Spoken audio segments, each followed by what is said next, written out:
ಪ್ರೀತಿಯ ವಿದ್ಯಾರ್ಥಿಗಳೇ, ನಾನು ಗುರುಪ್ರಸಾದ್. ಇವತ್ತು ನಾವು ಇಂಟ್ರೊಡಕ್ಷನ್ ಟು ಕಮ್ಯುನಿಕೇಶನ್ ಅಥವಾ ಸಂವಹನಕ್ಕೆ ನಾವು ಅಡಿಪಾಯ ಹಾಕ್ಲಿಕ್ಕೆ ಹೊರಟಿದ್ದೇವೆ. ಏನು ಇದು ಸಂವಹನ ಅಂದ್ರೆ ಅಂತ ಹೇಳಿ. ಮುಖ್ಯವಾಗಿ ಸಂವಹನ ಅಂದ್ರೆ ಸಕಲ ಜೀವಿಗಳಲ್ಲೂ ಇರುವಂತದ್ದು, ಸಕಲ ಪ್ರದೇಶಗಳಲ್ಲೂ ಇರುವಂತದ್ದು. ಆದರೆ ಬೇರೆ ಬೇರೆ ರೀತಿಯ ಸಂವಹನ ನಡೀತದೆ. ಆದ್ರೆ ಸಂವಹನ ಇಲ್ಲದೆ ಜೀವನ ಸಾಧ್ಯ ಇಲ್ಲ ಅಂತಾನೆ ಹೇಳ್ಬೋದು. ಆದ್ರೂ ಕೂಡ ಅದಕ್ಕೊಂದು ಚೌಕಟ್ಟು ಇದೆಯಲ್ಲ. ಅಂದ್ರೆ ಆ ಕಮ್ಯುನಿಕೇಶನ್ ಅನ್ನುವಂತ ಶಬ್ದ ಎಲ್ಲಿಂದ ಬಂತು ಮುಂದಾಗಿ ಅಂತ ತಿಳ್ಕೊಳ್ಳುವ. ಕಮ್ಯುನಿಕೇಶನ್ ಅನ್ನುವಂತ ಶಬ್ದ ಬಂದದ್ದು ಲ್ಯಾಟಿನ್ ನಾಮಪದ ಕಮ್ಯುನಿಸ್ ಅನ್ನೋದ್ರಿಂದ, ಅಥವಾ ಲ್ಯಾಟಿನ್ ವರ್ಬ್ ಕ್ರಿಯಾಪದ ಕಮ್ಯುನಿಕೇರ್ ಅನ್ನೋದ್ರಿಂದ. ಅದರ ಅರ್ಥ ಏನಿತ್ತು ಅಂತ ಹೇಳಿದ್ರೆ ಟು ಮೇಕ್ ಕಾಮನ್, ಒಂದನ್ನ ಸಾಮಾನ್ಯವಾಗಿಸುವುದು, ಅಂದ್ರೆ ಎಲ್ರಿಗೂ ಸಾಮಾನ್ಯ ಆಗುವಂತೆ ಮಾಡೋದು ಅನ್ನುವಂತ ಅರ್ಥ ಇತ್ತಂತೆ ಇದಕ್ಕೆ ಬೇರೆ ಬೇರೆಯವರು ವ್ಯಾಖ್ಯಾನವನ್ನ, ತಮ್ಮದೇ ಆದ ವ್ಯಾಖ್ಯಾನವನ್ನ ಕೊಟ್ಟಿದ್ದಾರೆ. Denis McQuail, communication is a process which increases commonality. ಈ ಸಾಮಾನ್ಯವಾದುದನ್ನ ಅದು ಹೆಚ್ಚು ಮಾಡ್ತದೆ. ಯಾವ ಪ್ರೊಸೆಸ್? ಕಮ್ಯುನಿಕೇಶನ್ ಅನ್ನುವಂತ ಪ್ರೊಸೆಸ್. ಅವ್ರು ಹೇಳ್ತಾರೆ ಇದು ಅಂದ್ರೆ ನಿಲ್ಲುವಂಥದ್ದಲ್ಲ, ಪ್ರೊಸೆಸ್, ಪ್ರಕ್ರಿಯೆ ಆಗ್ತಾನೆ ಇರ್ತದೆ ಅಂತ ಹೇಳಿ. ಇದು ತುಂಬಾ interesting. But it requires elements of commonality for it to occur at all. ಅಂದ್ರೆ ಈಗ ಒಬ್ಬ ವ್ಯಕ್ತಿಯಿಂದ ಮತ್ತೊಬ್ಬ ವ್ಯಕ್ತಿ ಕಮ್ಯುನಿಕೇಶನ್ ಆಗ್ಲಿಕ್ಕೆ ಇಬ್ಬರಲ್ಲೂ ಸಾಮಾನ್ಯವಾದದ್ದು ಯಾವ್ದಾದ್ರು ಇರಬೇಕು. ಈಗ ನನಗೆ ರಾಜಕೀಯ ಇಷ್ಟ ಅಂತಾದ್ರೆ ಮತ್ತೊಬ್ಬನಿಗೆ ರಾಜಕೀಯ ಬಗ್ಗೆ ಇಷ್ಟ ಅಂತಾದ್ರೆ ಅಥವಾ ತಿಳ್ಕೊಳ್ಳುವ ಆಸಕ್ತಿ ಇದ್ರೆ ಆಗ ಕಮ್ಯುನಿಕೇಶನ್ ಅನ್ನುವಂಥದ್ದು ಆಗ್ಬಹುದು. ಅಥವಾ ಇಬ್ಬರು ಕೂಡ ಅವರ ಆಸಕ್ತಿಗಳಿಗೂ ಸ್ವಲ್ಪವೂ ಮ್ಯಾಚ್ ಆಗುವುದಿಲ್ಲ ಅಂತಾದ್ರೆ ಕಮ್ಯುನಿಕೇಶನ್ ಆಗುವಂಥದ್ದು ಕಷ್ಟ ಅನ್ನುವಂಥದ್ದು ಈ ಡೆಫಿನೇಷನ್ ನ ಅರ್ಥ. Newman and Summer, communication is exchange of facts, ideas, opinions and emotions by 2 or more persons. ಇದು ತುಂಬಾ ಪ್ರಸಿದ್ಧವಾದ ಡೆಫಿನೇಷನ್ ಮತ್ತು ಅತ್ಯಂತ ಸರಳವಾದ ವ್ಯಾಖ್ಯಾನ. ಕಮ್ಯುನಿಕೇಶನ್ ಅಂತ ಹೇಳಿದ್ರೆ ನಾವು ಎಕ್ಸ್ಚೇಂಜ್ ಮಾಡ್ಕೊಳ್ಳೋದು. ಎಕ್ಸ್ಚೇಂಜ್ ಯಾವ್ದನ್ನ ಮಾಡ್ಕೊಳ್ತೇವೆ ಅಂತ ಹೇಳಿದ್ರೆ ವಿಷಯಗಳನ್ನ, ಐಡಿಯಾಸ್, ನಮ್ಮ ಬಗ್ಗೆ ಯಾವ್ದಾದ್ರು ನಾವು ಐಡಿಯಾಸ್ ಇದೆ ನಮ್ಮಲ್ಲಿ, ಒಪಿನಿಯನ್ಸ್, ಅಭಿಪ್ರಾಯಗಳಿರ್ಬೋದು, ಅಥವಾ ಎಮೋಷನ್ಸ್, ನಮ್ಮ ಭಾವನೆಗಳನ್ನ ನಾವು ಎಕ್ಸ್ಚೇಂಜ್ ಮಾಡ್ಕೊಳ್ತೇವೆ. ನಮ್ಮ ಸ್ನೇಹಿತರಿರ್ಬೋದು, ಬಂಧುಗಳಿರ್ಬೋದು, ಅಥವಾ ಸಮಾಜದಲ್ಲಿ ಯಾರೋ ಇರ್ಬೋದು, ನಾವು ಬೇರೆ ಬೇರೆ ಮಾಧ್ಯಮದ ಮುಖಾಂತರ ನಾವು ವ್ಯಕ್ತಪಡಿಸ್ತೇವೆ ಅಂತ ಹೇಳ್ತಾರೆ Newman and Summer. American society of training directors, ಇದು ಕೂಡ ಒಂದು ಪ್ರಸಿದ್ಧವಾದ ವ್ಯಾಖ್ಯಾನ ಇದೆ. That interchange of thought or information to bring about mutual understanding and confidence or good relations. ಯಾಕೆ ಇವರು ಕಮ್ಯುನಿಕೇಶನ್ ನ ಉದ್ದೇಶವನ್ನ ಹೈಲೈಟ್ ಮಾಡಿಕೊಂಡು ಈ ವ್ಯಾಖ್ಯಾನವನ್ನು ಕೊಟ್ಟಿದ್ದಾರೆ. ಇಂಟರ್ಚೇಂಜ್ ಆಫ್ ಥಾಟ್ಸ್, ನಮ್ಮ ಯೋಚನೆಗಳನ್ನ ಮತ್ತು ಮಾಹಿತಿಯನ್ನ ನಾವು ಹಂಚಿಕೊಳ್ತೇವೆ. ಯಾಕೆ ಅನ್ನೋದನ್ನ ಮ್ಯೂಚುವಲ್ ಅಂಡರ್ಸ್ಟ್ಯಾಂಡಿಂಗ್, ನಮ್ಮ ಮಧ್ಯದಲ್ಲಿ ಒಂದು ಅಂಡರ್ಸ್ಟ್ಯಾಂಡ್ ಬರಲಿಕ್ಕೆ, ಮತ್ತೆ ವಿಶ್ವಾಸ ಬರಲಿಕ್ಕೆ, ಅಥವಾ ನಮ್ಮ ಮಧ್ಯದಲ್ಲಿ ಒಳ್ಳೆಯ ರಿಲೇಶನ್ಶಿಪ್ ಬೆಳಿಲಿಕ್ಕೆ ಅನ್ನೋದನ್ನ ಇವರು ಹೇಳ್ತಾರೆ. ಮತ್ತು ಲಿಲ್ಯಾಂಡ್ ಬ್ರೌನ್ ಏನ್ ಹೇಳ್ತಾರೆ? Communication is the transmission and interchange of facts, ideas, feelings or course of action. ಇದು ಕೂಡ ಟ್ರಾನ್ಸ್ಮಿಷನ್ ಆಗ್ತದೆ. ಯಾವ್ದು ಟ್ರಾನ್ಸ್ಮಿಷನ್ ಆಗ್ತದೆ? ನಮ್ಮ ಮಧ್ಯದಲ್ಲಿ ವಿಷಯಗಳಿರ್ಬೋದು, ಐಡಿಯಾಗಳಿರ್ಬೋದು, ಫೀಲಿಂಗ್, ಭಾವನೆಗಳಿರ್ಬೋದು. ಕೋರ್ಸ್ ಆಫ್ ಆಕ್ಷನ್ ಅನ್ನೋದು ಹೇಳಿದ್ರೆ ಯಾವ್ದಾದ್ರೂ ಒಂದು ಪ್ರಕ್ರಿಯೆ, ನಾವು ಹೇಗೆ ಮಾಡ್ಬೋದು, ಒಂದು ಕೆಲಸವನ್ನ ಹೇಗೆ ಮಾಡ್ಬೋದು ಅನ್ನೋದನ್ನ ನಾವು ಒಬ್ಬರಿಂದ ಮತ್ತೊಬ್ಬರಿಗೆ ಹಂಚ್ಕೊಳ್ತೇವೆ. Theo Hyman, communication is the process of passing information and understanding from one person to another. ನೋಡಿ, ತುಂಬಾ ಆಸಕ್ತಿಕರವಾದ ವ್ಯಾಖ್ಯಾನ. Communication the process of passing information ಹೌದು, ಜೊತೆಗೆ understanding from one person to another. ನಾವೀಗ ಫಾರ್ ಎಕ್ಸಾಂಪಲ್ ನಾವು ಪಾಠ ಮಾಡುವಾಗ ಲೆಕ್ಚರರ್ಗಳಿಂದ ವಿದ್ಯಾರ್ಥಿಗಳು ತಿಳ್ಕೊಳ್ತಾರೆ, ವಿದ್ಯಾರ್ಥಿಗಳಿಂದ ಲೆಕ್ಚರ್ಗಳು ತಿಳ್ಕೊಳ್ತಾರೆ, ಅಥವಾ ಹೀಗೆ ಒಬ್ಬರಿಂದ ಮತ್ತೊಬ್ಬರಿಗೆ ನಾವು ವಿಷಯಗಳನ್ನ ಹಂಚ್ಕೊಳ್ತೇವೆ, ಮತ್ತೆ ಇಬ್ರು ಕೂಡ ಅದನ್ನ ಯಾವ್ದಾದ್ರು ಹೊಸ ವಿಷಯಗಳನ್ನ ಹಂಚ್ಕೊಳ್ತಾರೆ ಅನ್ನೋದು ಇದರ ಅರ್ಥ. It is the process of imparting ideas, making one self understood by others. ಒಬ್ಬನಿಗೆ ಎಲ್ಲರೂ ಅರ್ಥ ಆಗ್ತಾರೆ, ಅಥವಾ ಎಲ್ರಿಗೂ ಒಬ್ಬ ಅರ್ಥ ಆಗ್ತಾರೆ. ಯಾವುದರಿಂದ? ಈ ಕಮ್ಯುನಿಕೇಶನ್ ಅನ್ನುವಂಥ ಪ್ರೊಸೆಸ್ನಿಂದಾಗಿ. ನೇಚರ್ ಆಫ್ ಕಮ್ಯುನಿಕೇಶನ್, ಹಾಗಾದ್ರೆ ಕಮ್ಯುನಿಕೇಶನ್ ಹೇಗಿರ್ತದೆ? ನಮಗೆಲ್ಲ ಗೊತ್ತಿದೆ ನಾವು ಕಮ್ಯುನಿಕೇಶನ್ ಯಾವ ರೀತಿ ಪ್ರತಿದಿನ ಸಂವಹನವನ್ನು ಮಾಡ್ತೇವೆ. ನಮ್ಮ ಹೆತ್ತವರ ಜೊತೆ ಇರ್ಬೋದು, ನಮ್ಮ ಫ್ರೆಂಡ್ಸ್ ಜೊತೆ ಇರ್ಬೋದು, ನಮ್ಮ ಟೀಚರ್ ಜೊತೆ ಇರ್ಬೋದು, ಅಥವಾ ಸಮಾಜದಲ್ಲಿ ಇತರರ ಜೊತೆ ಬೇರೆ ಬೇರೆ ರೀತಿಯಲ್ಲಿ ಕಮ್ಯುನಿಕೇಶನ್ ಅನ್ನು ಮಾಡ್ತೇವೆ. ಆದರೂ ಕೂಡ ಕಮ್ಯುನಿಕೇಶನ್ಗೆ ಯಾವುದೆಲ್ಲ ಸಾಧ್ಯತೆಗಳಿದ್ದಾವೆ ಅನ್ನೋದನ್ನ ನೋಡೋಣ. ಅದರ ವಿಶೇಷವಾದ ನೇಚರ್ ಯಾವುದಿಲ್ಲ? It is exchange of information between individuals, groups, department. ಇದು ಇಬ್ಬರ ಮಧ್ಯೆ, ಈಗ ನಾನು ಮತ್ತು ನನ್ನ ವಿದ್ಯಾರ್ಥಿ ಆಗಿರ್ಬೋದು, ನೀವು ಮತ್ತು ನಿಮ್ಮ ಕ್ಲೋಸ್ ಫ್ರೆಂಡ್ ಆಗಿರ್ಬೋದು, ಇಬ್ಬರು ಕೂತ್ಕೊಂಡು ಮಾತಾಡ್ತೀರಿ. ಅಂದರೆ ಇಂಡಿವಿಜುವಲ್ಸ್ ಮಧ್ಯೆ ಏನು ಇನ್ಫಾರ್ಮೇಷನ್ ಅನ್ನುವಂಥದ್ದು ಎಕ್ಸ್ಚೇಂಜ್ ಆಗುತ್ತೆ, ಅಥವಾ ಫೀಲಿಂಗ್ಸ್ ಅನ್ನುವಂಥದ್ದು ಎಕ್ಸ್ಚೇಂಜ್ ಆಗ್ತದೆ. ಅಥವಾ ಗ್ರೂಪ್ ಆಗಿರ್ಬೋದು, ಒಂದು ಕ್ಲಾಸ್ಗೆ ಗ್ರೂಪ್ ಅಂತ ಹೇಳ್ಬೋದು. ನೀವು 10-20 ಮಂದಿ ಇದ್ದೀರಿ ಅಂತಂದ್ರೆ ಒಂದು ಗ್ರೂಪ್. ಈ ಗ್ರೂಪ್ನ ಮಧ್ಯೆ ನಾವು ಚರ್ಚೆ ಏರ್ಪಡಿಸಿದಾಗ ಬೇರೆ ಬೇರೆ ವಿಷಯಗಳು ಎಕ್ಸ್ಚೇಂಜ್ ಆಗ್ತವೆ. ಅಥವಾ ಡಿಪಾರ್ಟ್ಮೆಂಟ್ಸ್, ನಾವು ಬೇರೆ ಬೇರೆ ಡಿಪಾರ್ಟ್ಮೆಂಟ್ಗಳ ಮಧ್ಯೆ ಸ್ಪರ್ಧೆ ಏರ್ಪಡಿಸಿದಾಗ ಅಲ್ಲಿ ಏನಾಗ್ತದೆ, ಅಥವಾ ಶಾಲಾ ಕಾಲೇಜು ಬೇಕು ಅಂತಿಲ್ಲ, ಒಂದು ಸಂಸ್ಥೆಯನ್ನು ತಗೊಳ್ಬಹುದು. ಅಲ್ಲಿ ಬೇರೆ ಬೇರೆ ಡಿಪಾರ್ಟ್ಮೆಂಟ್, HR ಡಿಪಾರ್ಟ್ಮೆಂಟ್ ಮತ್ತೆ ಇನ್ನೊಂದು ಮಾರ್ಕೆಟಿಂಗ್ ಯಾವುದೋ ಡಿಪಾರ್ಟ್ಮೆಂಟ್ ಇರ್ತದೆ. ಅದರ ಮಧ್ಯೆ ಸಂವಹನ ನಡೆದಾಗ ಅಲ್ಲಿ ಎಕ್ಸ್ಚೇಂಜ್ ಆಫ್ ಇನ್ಫಾರ್ಮೇಶನ್ ನಡೀತದೆ. Communication transmits information and data to the sub system as the total system. ಒಂದು ವ್ಯವಸ್ಥೆಯಲ್ಲಿರ್ತದೆ, ಟೋಟಲ್ ವ್ಯವಸ್ಥೆಯಲ್ಲಿ ಏನಿದೆ ಅಲ್ಲ, ಬೇರೆ ಬೇರೆ ಅಂಗಗಳಿರ್ತವೆ. ಫಾರ್ ಎಕ್ಸಾಂಪಲ್ ನಮ್ಮ ಕಾಲೇಜ್ ಅಂತ ಹೇಳಿದಾಗ ಅದರಲ್ಲಿ ಬೇರೆ ಬೇರೆ ಡಿಪಾರ್ಟ್ಮೆಂಟ್ಗಳಿರ್ತವೆ, ಮತ್ತೆ ಟೀಚಿಂಗ್ ಫ್ಯಾಕಲ್ಟಿ ಇರ್ತಾರೆ, ನಾನ್ ಟೀಚಿಂಗ್ ಫ್ಯಾಕಲ್ಟಿ ಇರ್ತಾರೆ, ಬೇರೆ ಬೇರೆ ವಿಭಾಗಗಳಿರ್ತವೆ. ಹಾಗಾಗಿ ಅಲ್ಲಿ ಏನಾಗ್ತದೆ, ಒಂದು ದೊಡ್ಡ ವ್ಯವಸ್ಥೆಯಲ್ಲಿ ಬೇರೆ ಬೇರೆ ವ್ಯವಸ್ಥೆಗಳ ಚಿಕ್ಕ ಚಿಕ್ಕ ವ್ಯವಸ್ಥೆಗಳಿರ್ತಾವಲ್ಲ, ಅವುಗಳ ನಡುವೆ ನಾವು ಮಾಹಿತಿಯ ಹಂಚಿಕೆ ಆಗೋದು, ಅದು ಇನ್ಫಾರ್ಮೇಶನ್ನ ಹಂಚಿಕೆ ಆಗೋದು. ಹಾಗೇನಾಗ್ತದೆ, ಆ ಸಿಸ್ಟಮ್ ವರ್ಕ್ ಆಗ್ತದೆ, ವ್ಯವಸ್ಥೆ ವರ್ಕ್ ಆಗಲಿಕ್ಕೆ ಸಾಧ್ಯ ಅನ್ನೋದನ್ನ ಹೇಳ್ತದೆ ಇಲ್ಲಿ. It includes both present and past information. Information ಅಂದ್ರೆ ಏನು, ಈಗ ಆಗ್ತಾ ಇರೋದು ಮಾತ್ರನಾ? ಅಲ್ಲ, ಹಿಂದೆ ಆಗಿರೋದು ಕೂಡ ಬೇಕು ಅಲ್ವಾ. ಈಗ ನಮ್ಮ ಕಾಲೇಜ್ನಲ್ಲಿ ಏನಾದ್ರು ಕಾರ್ಯಕ್ರಮ ಮಾಡ್ತೇವೆ ಅಂತಾದ್ರೆ, ಹಿಂದೆ ಕಾರ್ಯಕ್ರಮ ಇದೇ ರೀತಿ ಕಾರ್ಯಕ್ರಮ ಕಳೆದ ವರ್ಷ ಈಗ ಓಪನ್ ಬುಕ್ ಹೌಸ್ ಮಾಡಿದೆ, ಬುಕ್ ಹೌಸ್ ಕಾರ್ಯಕ್ರಮ ಮಾಡಿದಾಗ ಪ್ರತಿ ವರ್ಷ ಆಗ್ತದೆ. ಓರಿಯೆಂಟೇಷನ್ ಪ್ರೋಗ್ರಾಮ್ ಪ್ರತಿ ವರ್ಷ ಆಗ್ತದೆ. ಆದ್ರೆ ಕಳೆದ ವರ್ಷ ಏನ್ ಮಾಡಿದ್ದೇವೆ, ಅದು ಯಾವ ರೀತಿ ಮಾಡಿದ್ದೆವು, ನಾವು ಪ್ಲಾನಿಂಗ್ ಹೇಗಿತ್ತು, ಅದು ಸಕ್ಸಸ್ ಆಗಿತ್ತಾ, ಸಕ್ಸಸ್ ಆಗಿದ್ರೆ ಯಾಕೆ ರೀಸನ್, ಅದೇ ರೀತಿ ಈ ವರ್ಷ ಮಾಡ್ಬೋದಲ್ಲ, ಅಥವಾ ಯಾವ ರೀತಿ ಬದಲಾವಣೆ ಮಾಡ್ಬೋದು, ಈ ರೀತಿ ನಾವು ಯೋಚನೆ ಮಾಡ್ತೇವೆ. ಅಂದ್ರೆ ಅಲ್ಲಿ ಪಾಸ್ಟ್ ಇನ್ಫಾರ್ಮೇಶನ್ ಕೂಡ ಬೇಕು, ಪ್ರೆಸೆಂಟ್ ಇನ್ಫಾರ್ಮೇಶನ್ ಕೂಡ ಬೇಕಾಗ್ತದೆ ನಮಗೆ. There must be two parties to the process of communication. ಈಗಾಗಲೇ ನಾನು ಹೇಳಿದಾಗೆ ಒಂದು ಮಾಹಿತಿ ಕೊಡುವವನು, ಮತ್ತೊಬ್ಬ ಮಾಹಿತಿಯನ್ನು ಕೇಳುವವನು. ಕೊಡುವವರು ಅಥವಾ ಕೇಳುವವರು, ಆ ರೀತಿ ಒಬ್ಬ ಆಗಿರ್ಬೋದು ಅಥವಾ ಮಲ್ಟಿಪಲ್, ಹಲವು ಜನ ಕೂಡ ಆಗಿರ್ಬೋದು, ಗ್ರೂಪ್ ಕೂಡ ಆಗಿರ್ಬೋದು, ಡಿಪಾರ್ಟ್ಮೆಂಟ್ ಆಗಿರ್ಬೋದು. ಈಗಾಗಲೇ ಹೇಳಿದಾಗೆ ಅಂತೂ ಹೇಳುವವರು ಮತ್ತೆ ಕೇಳುವವರು ಎರಡು ಜನಗಳು ಬೇಕೇ ಬೇಕು. The purpose of communication is to understand and act upon accordingly in the same sense.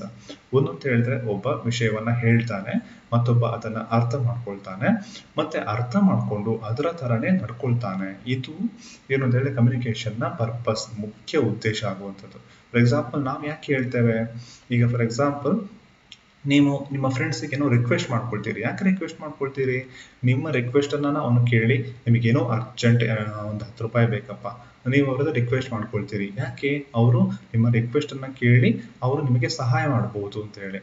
ನಿಮ್ಮ ರಿಕ್ವೆಸ್ಟ್ ಅನ್ನ ಕೇಳಿ ಅವರು ಸಹಾಯ ಮಾಡಿದ್ರೆ ಅಲ್ಲಿ ಕಮ್ಯುನಿಕೇಶನ್ ಸಕ್ಸಸ್ ಆಯಿತು, ನಿಮ್ಮ ಪರ್ಪಸ್ ಆಫ್ ಕಮ್ಯುನಿಕೇಶನ್ ಅಲ್ಲಿ ಸರ್ವ್ ಆಯಿತು ಅಂತ ನಾವು ಹೇಳ್ಬೋದು. There can be no communication if the information is not understood by the receiver. ಈಗ ರಿಸೀವರ್, ಈಗ ನಾವು ಮೇಸ್ಟ್ ಹೇಳಿದ್ದನ್ನ ವಿದ್ಯಾರ್ಥಿಗೆ ಅರ್ಥನೇ ಆಗೋದಿಲ್ಲ, ಆಗೇನಾಗ್ತದೆ, ಕಮ್ಯುನಿಕೇಶನ್ ಅನ್ನೋದು ಫೇಲ್ ಆಗ್ತದೆ. ಹಾಗಾಗಿ ಅರ್ಥ ಮಾಡ್ಕೊಳ್ಳೋದು ಕೂಡ ತುಂಬಾ ಮುಖ್ಯ, ಅರ್ಥ ಮಾಡ್ಕೊಂಡು ಅದಕ್ಕೆ ಪ್ರತಿಕ್ರಿಯೆ ಕೊಡೋದು ಕೂಡ ತುಂಬಾ ಮುಖ್ಯ. As it was intended to be by the communicator. ಈಗ ಹೇಳುವವನು ಯಾವ ರೀತಿ ಹೇಳ್ತಾನೆ ಅದೇ ರೀತಿ ಮತ್ತೊಬ್ಬ ಕೇಳುಗ ಅರ್ಥ ಮಾಡ್ಕೊಳ್ಬೇಕು, ಮತ್ತೆ ಅದೇ ರೀತಿಯಲ್ಲಿ ಅವನು ನಡ್ಕೊಳ್ಬೇಕು. ಆಗ ಮಾತ್ರ ಕಮ್ಯುನಿಕೇಶನ್, ಸಂವಹನ ಅನ್ನುವಂಥದ್ದು ಸಕ್ಸಸ್ಫುಲ್ ಆಗಿ ನಡೀತದೆ. It involves information gathering, storage, processing, monitoring, both present and past information. Present, ಈಗಿನ ಇನ್ಫಾರ್ಮೇಶನ್ ಅಥವಾ ಹಳೆ ಇನ್ಫಾರ್ಮೇಶನ್ ಯಾವುದೂ ಕೂಡ ಆಗಿರ್ಬೋದು. ಆದರೆ ಏನೆಲ್ಲ ಸ್ಟೆಪ್ಸ್ ಇರ್ತದೆ ಅಂತ ಹೇಳಿದ್ರೆ, ಇಲ್ಲಿ ಗ್ಯಾದರಿಂಗ್ ಇನ್ಫಾರ್ಮೇಶನ್, ಕಲೆ ಹಾಕೋದು ಇನ್ಫಾರ್ಮೇಶನ್ ಅನ್ನ, ಸ್ಟೋರೇಜ್, ಮಾಹಿತಿಯನ್ನ ಸಂಗ್ರಹಿಸಿಕೊಳ್ಳುವುದು, ಪ್ರೊಸೆಸಿಂಗ್, ಅದನ್ನ ಪ್ರಕ್ರಿಯೆ, ಅಂದ್ರೆ ಏನಾದ್ರೂ ಬದಲಾವಣೆ ಮಾಡ್ಬೇಕಾ. ಈಗ ನ್ಯೂಸ್ ಪೇಪರ್ ಆಫೀಸಲ್ಲೇ ಒಬ್ಬ ರಿಪೋರ್ಟರ್ ಎಲ್ಲ ಮಾಹಿತಿಯನ್ನು ಕೊಡ್ತಾನೆ, ಸಬ್ ಎಡಿಟರ್ ಅದನ್ನ ಏನ್ ಮಾಡ್ತಾರೆ, ಅದರಲ್ಲಿ ಬದಲಾವಣೆಗಳನ್ನು ಬೇಕಾದ್ರೆ ಮಾಡ್ತಾರೆ, ಮತ್ತೆ ಸ್ಟೋರ್ ಮಾಡೋದು, ಸಿಸ್ಟಮ್ ಅಲ್ಲಿ ಸ್ಟೋರ್ ಮಾಡಿಟ್ಕೊಳ್ತಾರೆ. ಮತ್ತೆ ಪ್ರೊಸೆಸಿಂಗ್ ಅಂದ್ರೆ ಅದೇ ಅಗತ್ಯ ಬದಲಾವಣೆಗಳನ್ನು ಮಾಡ್ಕೊಳ್ಬಹುದು. ಅದು ಮಾನಿಟರಿಂಗ್, ಅದನ್ನು ಯಾವ ರೀತಿ ಸುದ್ದಿ ಎಲ್ಲಿ ಹೋಗ್ಬೇಕು, ಯಾವ ಪೇಜ್ಗೆ ಹೋಗ್ಬೇಕು, ಅದನ್ನ ಹೇಗೆ ಕಳಿಸ್ಬೇಕು, ಇದನ್ನೆಲ್ಲ ಮಾನಿಟರಿಂಗ್ ಮಾಡ್ತೇವೆ ನಾವು. ಇದನ್ನ ಕೂಡ ನಾವು ಉದಾಹರಣೆಯಾಗಿ ತೆಗೆದುಕೊಳ್ಬಹುದು. Communication is may be through written or verbal. ಮಾತಿನ ಮೂಲಕ ಆಗಿರ್ಬೋದು, ಬರವಣಿಗೆ ಮುಖಾಂತರ ಆಗಿರ್ಬೋದು. ನಾವು ಒಂದು ಪ್ರಿನ್ಸಿಪಾಲ್ಗೆ ಏನೋ ನಿಮ್ಮ ಮನವಿ ಇದೆ ಅಂದ್ಕೊಳ್ಳಿ, ವಿದ್ಯಾರ್ಥಿಗಳದ್ದು, ಹೇಗೆ ಕೊಡ್ಬೋದು ಅದನ್ನ? ಎಲ್ಲರೂ ಹೋಗಿ ಪ್ರಿನ್ಸಿಪಾಲ್ರನ್ನ ಭೇಟಿಯಾಗಿ ಅವರಿಗೆ ಮಾತಿನ ಮೂಲಕ ಹೇಳ್ಬೋದು, ಅಥವಾ ಒಂದು ಬರವಣಿಗೆ ಮೂಲಕ ಲೆಟರ್ ಅನ್ನ ಪ್ರಿಪೇರ್ ಮಾಡಿ ಅವರಿಗೆ ಸಬ್ಮಿಟ್ ಕೂಡ ಮಾಡ್ಬೋದು. ಎರಡೂ ರೀತಿಯಲ್ಲಿ ನೀವು ಕಮ್ಯುನಿಕೇಶನ್ ಅನ್ನ ಮಾಡ್ಬೋದು. ಎರಡೂ ರೀತಿಯಲ್ಲಿ ಕೂಡ ನೀವು ಸಕ್ಸಸ್ಫುಲ್ ಆಗಿ ಕಮ್ಯುನಿಕೇಶನ್ ಅನ್ನ ಮಾಡ್ಲಿಕ್ಕೆ ಸಾಧ್ಯ ಇದೆ. ಮತ್ತು ಆ್ಯಕ್ಷನ್ ಆಗಿರ್ಬೋದು, ಅಂದರೆ ನಾವು ಏನಾದರೂ ಆ್ಯಕ್ಷನ್ ಮಾಡಿ ತೋರಿಸಿ, ಅಥವಾ ಫಿಗರ್ಸ್ ಆಗಿರ್ಬೋದು, ಅಂಕೆ ಸಂಖ್ಯೆಗಳನ್ನು ಮುಖಾಂತರ ಆಗಿರ್ಬೋದು, ಪಿಕ್ಚರ್ಸ್ ಆಗಿರ್ಬೋದು. ನಾವು ಕೆಲವು ಪಿಕ್ಚರ್ಸನ್ನು ನೋಡ್ತೇವೆ, ಟ್ರಾಫಿಕ್ ಸಿಗ್ನಲ್ಗಳಲ್ಲೆಲ್ಲ ಯೂಸ್ ಮಾಡ್ತಾರಲ್ಲ ಪಿಕ್ಚರ್ಸ್, ಸೈನ್ಸ್ ಯೂಸ್ ಮಾಡ್ತಾರಲ್ಲ, ಆ ಸೈನ್ಗಳಲ್ಲಿ ನಮಗೆ ಗೊತ್ತಾಗ್ತದೆ ಯಾವ ಏರಿಯಾದಲ್ಲಿ ಹಂಪ್ಸ್ ಇದೆ, ಯಾವ ಏರಿಯಾ ಡೇಂಜರ್, ಯಾವ ಏರಿಯಾದಲ್ಲಿ ಸೇತುವೆ ಇದೆ, ಎಲ್ಲವೂ ಗೊತ್ತಾಗ್ತದೆ. ಈ ರೀತಿ ಸೈನ್ ಮತ್ತು ಪಿಕ್ಚರ್ಗಳನ್ನು ಕೂಡ ನಾವು ಕಮ್ಯುನಿಕೇಷನಲ್ಲಿ ಬಳಸ್ಕೊಳ್ಳಿಕ್ಕೆ ಸಾಧ್ಯ ಇದೆ. It is not necessary in effective communication that the receiver must agree or accept the information.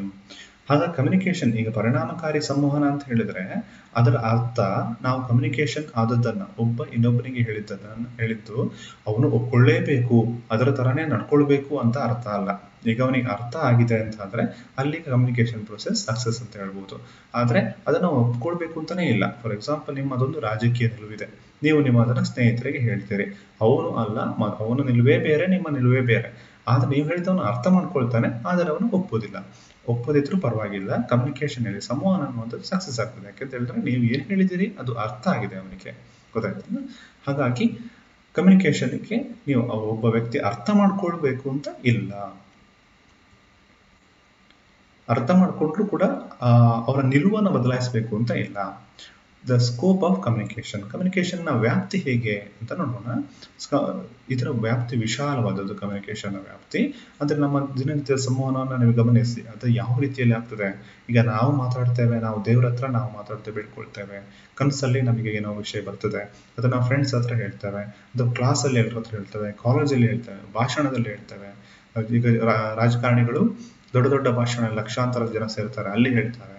ಮತ್ತು ಮಾಸ್ ಮೀಡಿಯಾದಲ್ಲಿ ಹೇಳ್ತೇವೆ ನಾವು. ದೇಶದಿಂದ ದೇಶಕ್ಕೆ ಕಮ್ಯುನಿಕೇಟ್ ಆಗ್ತದೆ. ಹೀಗೆ ವ್ಯಾಪ್ತಿ ದೊಡ್ಡದಾಗ್ತಾ ಹೋಗ್ತದೆ, ಅದರ ಗುರಿ ಕೂಡ ದೊಡ್ಡದಾಗಿರ್ತದೆ. ಈ ರೀತಿ scope of communication is very wide and comprehensive, ದೊಡ್ಡದಾಗಿರ್ತದೆ, ಸಮಗ್ರವಾಗಿರ್ತದೆ. Two way process involving both transmission as well as reception. ಈ ಪ್ರೊಸೆಸ್ ಅಲ್ಲಿ ಏನಾಗ್ತದೆ, ಮಾಹಿತಿಯನ್ನ ಹಂಚುವುದು ಮತ್ತೆ ಮಾಹಿತಿಯನ್ನು ತೆಗೆದುಕೊಳ್ಳುವುದು ಎರಡೂ ಕೂಡ ಮುಖ್ಯವಾಗಿ ಇದ್ದೇ ಇರ್ತದೆ. It does not mean downward movement of sending direction, order, instruction etcetera. ಇದರ ಅರ್ಥ ಏನು ಅಂತ ಹೇಳಿದ್ರೆ, ಈಗ ಮೇಲಿನಿಂದ ಕೆಳಗೆ ಸಂವಹನ ನಡೀತಾ ಹೋಗ್ತದೆ. ಒಬ್ಬ ಆದೇಶವನ್ನು ಕೊಡ್ತಾನೆ, ಆದೇಶವನ್ನು ಮತ್ತೊಬ್ಬ ಪಾಲಿಸ್ತಾನೆ. ಆ ರೀತಿ ಆಗೋದಲ್ಲ. ಡೌನ್ವರ್ಡ್ ಮೂವ್ಮೆಂಟ್ ಆಗಬೇಕು ಅಂತಾನೆ ಇಲ್ಲ, ಈಗ ಅಪ್ವರ್ಡ್ ಮೂವ್ಮೆಂಟ್ ಕೂಡ ಆಗಿರ್ಬೋದು. ಈಗ ಕಾಲೇಜನ್ನು ನಾವು ಆರ್ಗನೈಸೇಷನ್ ಅಂತ ತಗೊಂಡಾಗ, ಶಾಲೆಯನ್ನು ಆರ್ಗನೈಸೇಷನ್ ಅಂತ ತಗೊಂಡಾಗ ಅಲ್ಲಿ ನಿಮ್ಮ ಏನೋ ಸಮಸ್ಯೆಗಳನ್ನ ವಿದ್ಯಾರ್ಥಿಗಳು ಮೇಲಿನ ನಿಮ್ಮ ಲೆಕ್ಚರರ್ಸ್ಗೆ, ಟೀಚರ್ಸ್ಗೆ ಹೇಳ್ಬೋದು. ಹಾಗೇನಾದ್ರೆ ಅಪ್ವರ್ಡ್ ಕಮ್ಯುನಿಕೇಶನ್ ಅಂತ ಹೇಳ್ತೇವೆ. ಈ ರೀತಿ ಕೂಡ ಆಗ್ಲಿಕ್ಕೆ ಅವಕಾಶ ಇದೆ. Two-way communication represents movement of communication upward. Two-way communication ಅಲ್ಲಿ ಇದು ಒಂದು ಡೌನ್ವರ್ಡ್ ಆಗ್ತದೆ ಅಥವಾ ಅಪ್ವರ್ಡ್ ಕಮ್ಯುನಿಕೇಶನ್ ಅಂತ ಆಗ್ತದೆ. ಇಂಟರ್ನಲ್ ಕಮ್ಯುನಿಕೇಶನ್, ಇದು ಟೂ-ವೇ ಕಮ್ಯುನಿಕೇಶನ್ ದ್ವಿಮುಖ ಸಂವಹನ ಅಂತ ಹೇಳ್ಬೋದು ನಾವು. ಇಂಟರ್ನಲ್ ಕಮ್ಯುನಿಕೇಶನ್ ಅಂತ ಆಂತರಿಕ ಸಂವಹನ ಅಂತ ಹೇಳ್ಬೋದು.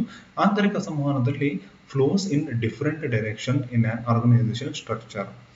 ಈಗ ನಮ್ಮ ಕಾಲೇಜನ್ನೇ ಆರ್ಗನೈಸೇಷನ್ ಅಂತ ತೆಗೊಳ್ಳುವ, ಉದಾಹರಣೆಗೆ ತೆಗೆದುಕೊಳ್ಳುವ. ಅಲ್ಲಿ ಈಗ ಒಂದು ವಿಷಯದ ಬಗ್ಗೆ, ಕಾಲೇಜ್ ಡೇ ನಡೆಸೋ ಬಗ್ಗೆ ಅಂತ ಹೇಳುವ. ಕಾಲೇಜ್ ಡೇ ನಡೆಸೋ ಬಗ್ಗೆ ವಿದ್ಯಾರ್ಥಿಗಳು ಒಂದು ರೀತಿಯಲ್ಲಿ ಡಿಸ್ಕಸ್ ಮಾಡ್ತೀರಿ, ಟೀಚರ್ಸ್ ಒಂದು ರೀತಿಯಲ್ಲಿ ಡಿಸ್ಕಸ್ ಮಾಡ್ತಾರೆ, ಬೇರೆ ಬೇರೆ ಕಮಿಟಿಗಳಾಗ್ತದೆ, ಅಲ್ಲಿ ಅವರು ಒಂದು ರೀತಿಯಲ್ಲಿ ಡಿಸ್ಕಸ್ ಮಾಡ್ತಾರೆ. ಎಲ್ಲರೂ ಕೂಡ ಬೇರೆ ಬೇರೆ ವಿಷಯಗಳನ್ನ ಬೇರೆ ಬೇರೆ ರೀತಿಯಲ್ಲಿ ಡಿಸ್ಕಸ್ ಆಗ್ತದೆ. ಮತ್ತೆ ದೊಡ್ಡ ಒಂದು ಮೀಟಿಂಗ್ ನಡೀತದೆ, ಅಲ್ಲಿಂದ ಅವರು ನಿರ್ಧಾರಗಳನ್ನು ತೆಗೆದುಕೊಳ್ತಾರೆ. ಈ ರೀತಿ ಕೊನೆಗೆ ಆ ಒಂದು ಕಾರ್ಯಕ್ರಮ ನಡೀತದೆ. ಅಲ್ಲಿ ಏನಂತ ಹೇಳಿದ್ರೆ ಬೇರೆ ಬೇರೆ ಡೈರೆಕ್ಷನ್ ಅಲ್ಲಿ ಮಾಹಿತಿ ಫ್ಲೋ ಆಗ್ತದೆ. ಇಂಟರ್ನಲ್ ಕಮ್ಯುನಿಕೇಶನ್ ಅಲ್ಲಿ ಕೊನೆಗೆ ಅದರ ಒಂದು ತಕ್ಕ ನಿರ್ಧಾರವನ್ನು ತೆಗೆದುಕೊಂಡು ಅದನ್ನ ಏನು ಇಂಟೆನ್ಷನ್ ಅನ್ನು ಕಂಪ್ಲೀಟ್ ಮಾಡ್ಕೊಳ್ತೇವೆ. ಈ ರೀತಿ ಎಕ್ಸ್ಟರ್ನಲ್ ಕಮ್ಯುನಿಕೇಶನ್ ಅಂತ ಇದೆ. ಇದು ಬಾಹ್ಯ ಸಂವಹನ ಅಂತ ನಾವು ಹೇಳ್ಬೋದು. ಬಾಹ್ಯ ಸಂವಹನದಲ್ಲಿ it promotes good will with the public. ಈಗ ಜನರೊಂದಿಗೆ ಸಂವಹನ. ಫಾರ್ ಎಕ್ಸಾಂಪಲ್, ನಮ್ಮ ಕಾಲೇಜಿಗೆ ನಾವು ಅತಿಥಿಗಳನ್ನ ಕರೀತೇವೆ.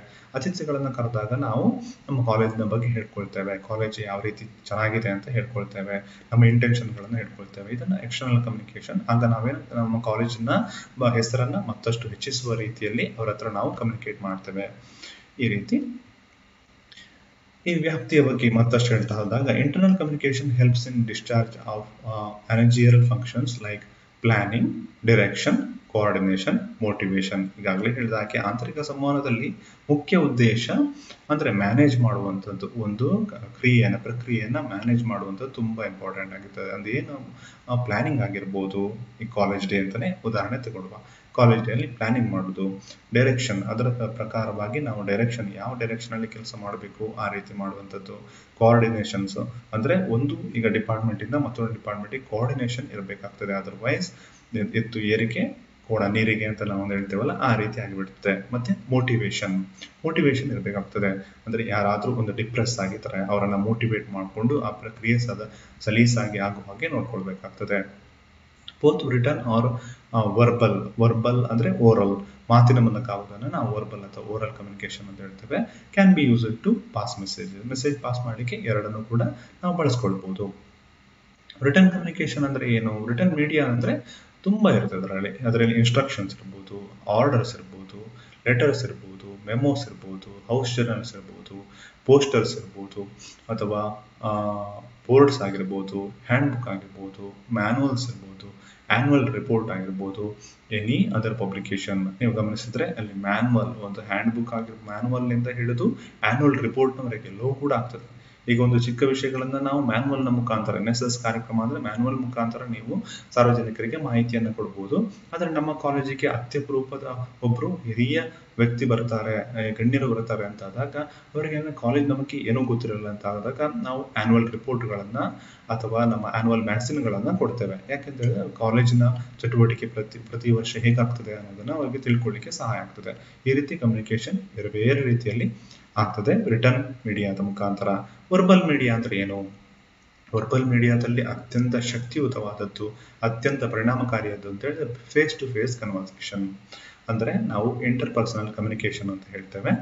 ಲೆಕ್ಚರ್ಸ್ ಆಗಿರ್ಬೋದು, ಕಾನ್ಫರೆನ್ಸಸ್ ಆಗಿರ್ಬೋದು, ಮೀಟಿಂಗ್ಸ್ ಆಗಿರ್ಬೋದು, ಇಂಟರ್ವ್ಯೂ ಸಂದರ್ಶನಗಳಾಗಿರ್ಬೋದು, ಕೌನ್ಸಲಿಂಗ್ ಆಗಿರ್ಬೋದು, ಫೋನ್ ಮುಖಾಂತರ ಸಂಭಾಷಣೆ ಆಗಿರ್ಬೋದು, ಪಬ್ಲಿಕ್ ಅಡ್ರೆಸ್ ಸಿಸ್ಟಮ್ ಆಗಿರ್ಬೋದು, ಇದೆಲ್ಲವೂ ಕೂಡ ನಮಗೆ ವರ್ಬಲ್ ಕಮ್ಯುನಿಕೇಶನ್ ಮುಖಾಂತರ ಬರ್ತದೆ. ಅಂದರೆ ನಾವು ಮಾತಿನ ಮುಖಾಂತರ, ಮಾತು ನೇರ ಆಗಿರ್ಬೋದು, ಫೋನ್ ಮುಖಾಂತರ ಆಗಿರ್ಬೋದು, ಅಥವಾ ನೀವು ಮಾಸ್ ಮೀಡಿಯಾದ ಮುಖಾಂತರ ಆಗಿರ್ಬೋದು, ಹೇಗೋ ಆಗಿರ್ಬೋದು. ಆದರೆ ಮಾತಿನ ಮೂಲಕ ನಾವು ಅಲ್ಲಿ ಸಂಭಾಷಣೆಯನ್ನು ಮಾಡ್ತೇವೆ ಅಥವಾ ಒಂದು ವಿಷಯವನ್ನು ತಲುಪಿಸ್ತೇವೆ. ಪ್ರೊಸೆಸ್ ಆಫ್ ಕಮ್ಯುನಿಕೇಶನ್ ಪ್ರಕ್ರಿಯೆ ಹೇಗೆ ನಡೀತದೆ ಅಂತ ಹೇಳಿದ್ರೆ, communication is a process of exchange of ideas, facts, opinions and manner by which the receiver of the message shares and understand with another. ಇದರಲ್ಲಿ ನಾವು ಈಗಾಗಲೇ ಹೇಳಿದಾಗೆ ಐಡಿಯಾ, ಫ್ಯಾಕ್ಟ್, ಒಪಿನಿಯನ್ ಅದೆಲ್ಲದರ ನಾವು ಸಂವಹನವನ್ನು ಮಾಡ್ತೇವೆ. ಒಬ್ಬನಿಂದ ಮತ್ತೊಬ್ಬರಿಗೆ ನಾವು ತಲುಪಿಸ್ತೇವೆ. ಇದೊಂದು ಪ್ರಕ್ರಿಯೆ. ಯಾಕೆ ಅಂತ ಹೇಳಿದ್ರೆ ಇಲ್ಲಿ ನಾವು ಶೇರ್ ಮಾಡ್ತೇವೆ ಮಾಹಿತಿಯನ್ನ ಅಥವಾ ನಮ್ಮ ಜ್ಞಾನವನ್ನಿರ್ಬೋದು. ಅಂದ್ರೆ ಅದು ಮತ್ತೊಬ್ಬ ಅದನ್ನ ಅರ್ಥ ಮಾಡ್ಕೊಳ್ತಾನೆ, ಮತ್ತೆ ಅರ್ಥ ಮಾಡ್ಕೊಂಡು ಆ ಪ್ರೊಸೆಸ್ ಅಲ್ಲೇ ನಿಲ್ಲೋದಿಲ್ಲ, ಅವನು ಮತ್ತೊಬ್ಬರಿಗೆ ಕಮ್ಯುನಿಕೇಟ್ ಮಾಡ್ತಾನೆ. ಈ ರೀತಿ ಈ ಪ್ರಕ್ರಿಯೆ ನಡೀತಾನೆ ಇರ್ತದೆ. ಡೆನಿಸ್ ಮ್ಯಾಕ್ವೆಲ್ ತನ್ನ ವ್ಯಾಖ್ಯಾನದಲ್ಲಿ ಹೇಳಿದ ಹಾಗೆ, it is a whole sequence of transmission and interchanges of facts, ideas, feelings, etc. It is an organizational process and affects all. ವಿಶೇಷ ಅಂತ ಹೇಳಿದ್ರೆ, ಈಗ ಅದು ಕಮ್ಯುನಿಕೇಶನ್ ಆಗುವಾಗ ಅದರ ಮಧ್ಯದಲ್ಲಿ ಯಾರೆಲ್ಲ ಬರ್ತಾರೆ ಅವರೆಲ್ಲರನ್ನ ಈ ಕಮ್ಯುನಿಕೇಶನ್ ಅನ್ನುವಂಥದ್ದು ಪರಿಣಾಮವನ್ನು ಬೀರ್ತದೆ ಅವರ ಮೇಲೆ. ನೀವು ಫಾರ್ ಎಕ್ಸಾಂಪಲ್ ಒಂದು ನ್ಯೂಸ್ ಪೇಪರ್ ಅಲ್ಲಿ ನೀವು ಈ ನ್ಯೂಸ್ ಅನ್ನ ಓದ್ತೀರಿ ಅಂದ್ಕೊಳ್ಳಿ. ಅಲ್ಲಿ ಅವನು ರಿಪೋರ್ಟ್ ಮಾಡಿದವನಿದೆ ಅಲ್ಲ, ಅವನಿಗೂ ಕೂಡ ಆ ವಿಷಯ ಅರ್ಥ ಆಗ್ತದೆ. ಅವನ ಭಾವನೆಗಳು, ಅವನ ನಿಲುವುಗಳು ಬದಲಾಗಬಹುದು.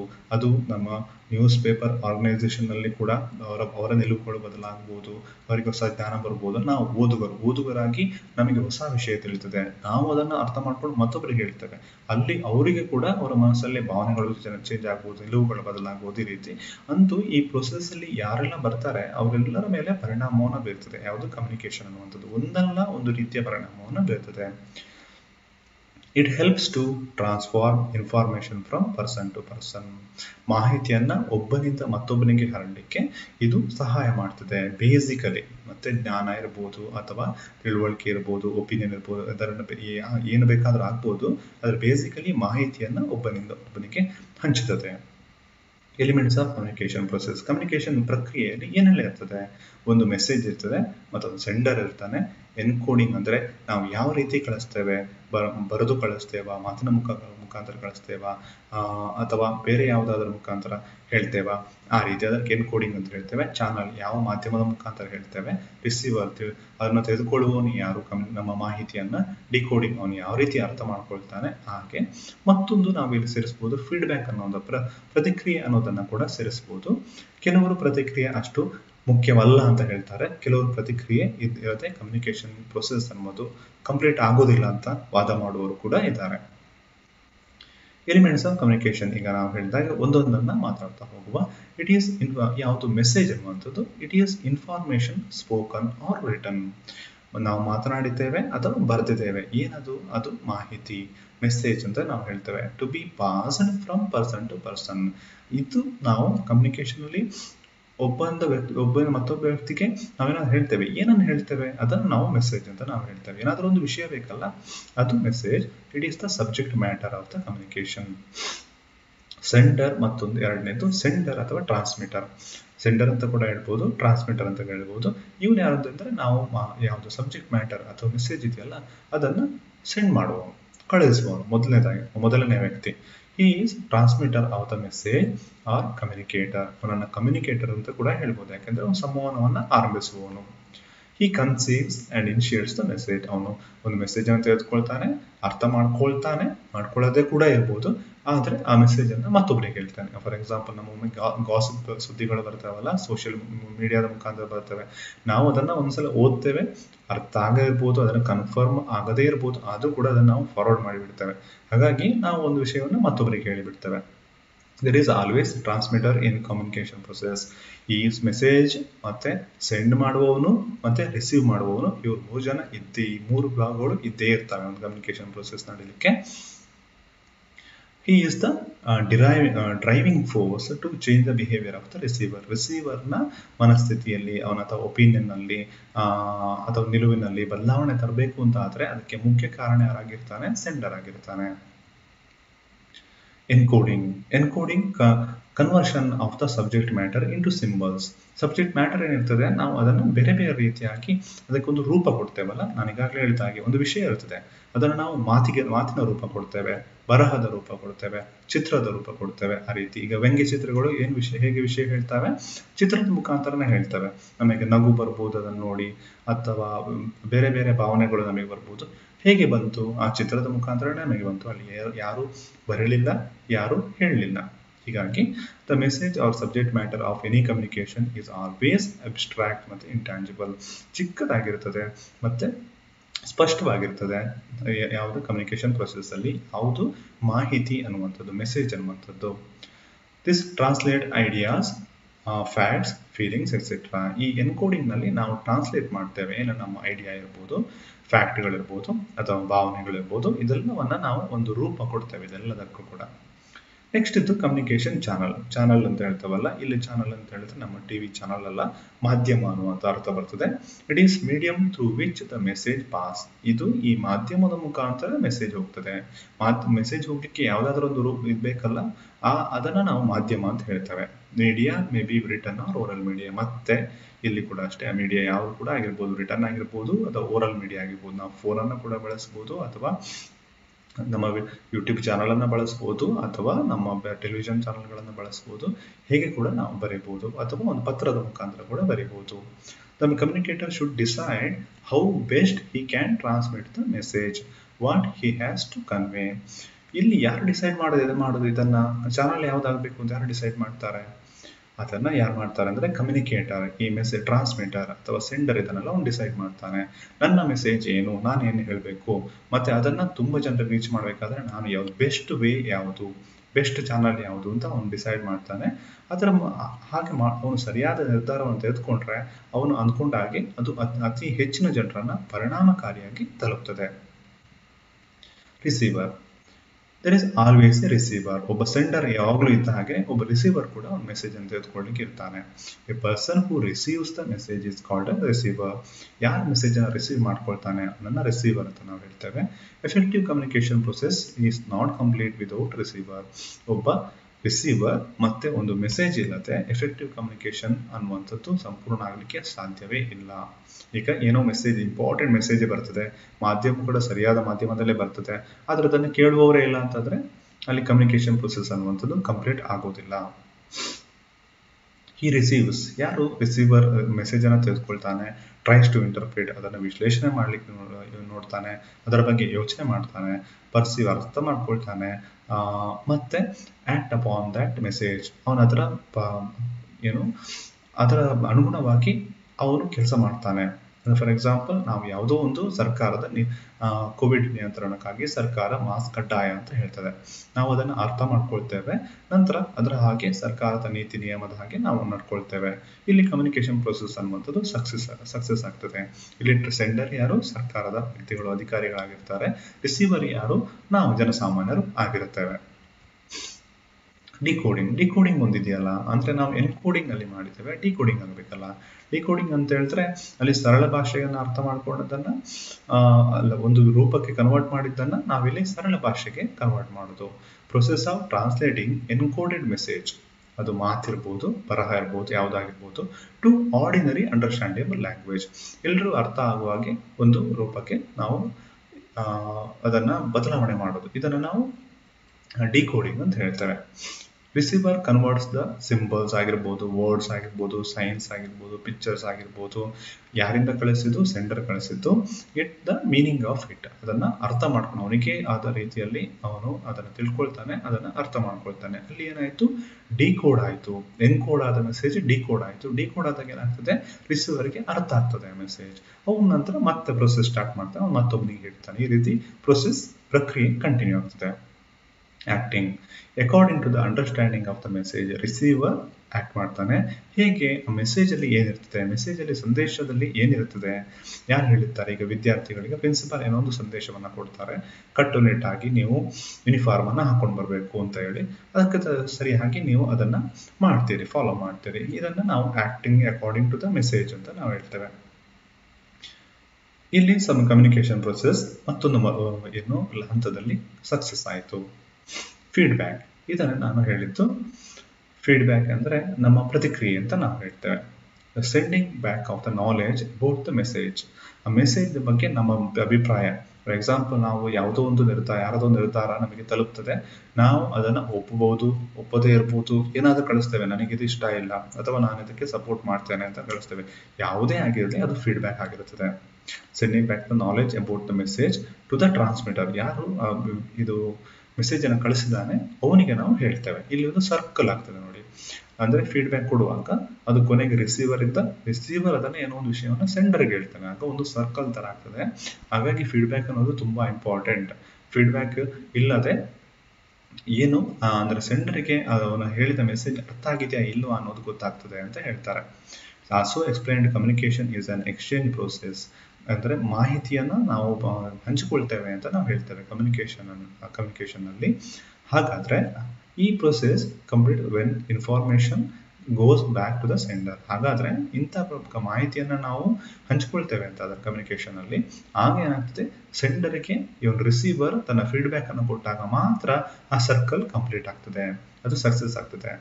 With this he can know the reaction of the receiver. ರಿಯಾಕ್ಷನ್ಗೆ ಅಂದ್ರೆ ಈಗ ಒಬ್ಬ ಟೀಚರಿಗೆ ತನ್ನ ವಿದ್ಯಾರ್ಥಿಗೆ ಪಾಠ ಮಾಡುವಾಗ ಅವನು ಏನಾದರೂ ಅರ್ಥ ಆಯಿತು ಅಥವಾ ಪ್ರಶ್ನೆಯನ್ನ ಕೇಳಿದ್ರೆ ಅಥವಾ ಅವರ ಮುಖಚರ್ಯೆಯಲ್ಲಿ ಏನಾದರೂ ಕುತೂಹಲ ಬಂದ್ರೆ ಆ ರೀತಿ ಆಗ ಅವರಿಗೆ ಏನಾಗ್ತದೆ? ಒಬ್ಬ ಟೀಚರಿಗೆ ಅರ್ಥ ಆಗ್ತದೆ ನನ್ನ ವಿದ್ಯಾರ್ಥಿಗೆ ಅರ್ಥ ಆಗಿದೆ ಅಂತ. ಅದರ್ವೈಸ್ ಮತ್ತೆ ಕೇಳ್ತಾರೆ, ಮತ್ತೆ ಹೇಳ್ತಾರೆ ಅಂದ್ರೆ ಏನಾಗ್ತದೆ? ಅಲ್ಲಿ ಅವರಿಗೆ ಅರ್ಥ ಆಗಿರೋದಿಲ್ಲ. ಯಾರಿಗೆ? ನಮ್ಮ ರಿಸೀವರ್ಗೆ ನಾನು ಹೇಳಿದ್ದು ಗೊತ್ತಾಯ್ತಾ ಇಲ್ವಾ ಅಂತ ಹೇಳಿ. ಹಾಗಾಗಿ ಅಲ್ಲಿ ಫೀಡ್ಬ್ಯಾಕ್ ತುಂಬಾ ಇಂಪಾರ್ಟೆಂಟ್. ಫೀಡ್ಬ್ಯಾಕ್ ಬಂದಾಗ ಅಲ್ಲಿ ಒಂದು ಗೊತ್ತಾಯ್ತು, ಗೊತ್ತಾಗಲಿಲ್ಲ, ಯಾವ್ದಾದ್ರು ಒಂದು ಗೊತ್ತಾಗ್ತದೆ. ಅಲ್ಲಿ ಕಮ್ಯುನಿಕೇಶನ್ ಅನ್ನುವಂಥದ್ದು, ಒಂದು ಸರ್ಕಲ್ ಅನ್ನುವಂಥದ್ದು, ಎಕ್ಸ್ಚೇಂಜ್ ಆಫ್ ಇನ್ಫಾರ್ಮೇಶನ್ ಅನ್ನುವಂಥದ್ದು ಕಂಪ್ಲೀಟ್ ಆಗ್ತದೆ. ಈ ರೀತಿ ಕಮ್ಯುನಿಕೇಶನ್ ಅನ್ನುವಂಥದ್ದು ಒಂದು ವಿಶಾಲವಾದ ಪ್ರಕ್ರಿಯೆ, ಯಾವತ್ತೂ ನಿಂತ ನೀರಲ್ಲ, ಮತ್ತೆ ಬೇರೆ ಬೇರೆ ರೂಪದಲ್ಲಿ ನಡೀತದೆ, ಮತ್ತೆ ನಮ್ಮ ಜೀವನದ ಒಂದು ಪ್ರಮುಖ ಭಾಗ. ಇವತ್ತು ಈ ಕಮ್ಯುನಿಕೇಶನ್ ಬಗ್ಗೆ ಮಾತನಾಡಿದ್ದೇವೆ. ಮುಂದೆ ಕಮ್ಯುನಿಕೇಶನ್ ಸಂವಹನದ ಬಗ್ಗೆ ಮತ್ತಷ್ಟು ವಿಷಯ ತಿಳ್ಕೊಳ್ಳೋಣ ಮುಂದಿನ ಭಾಗದಲ್ಲಿ. ಬಾಯ್.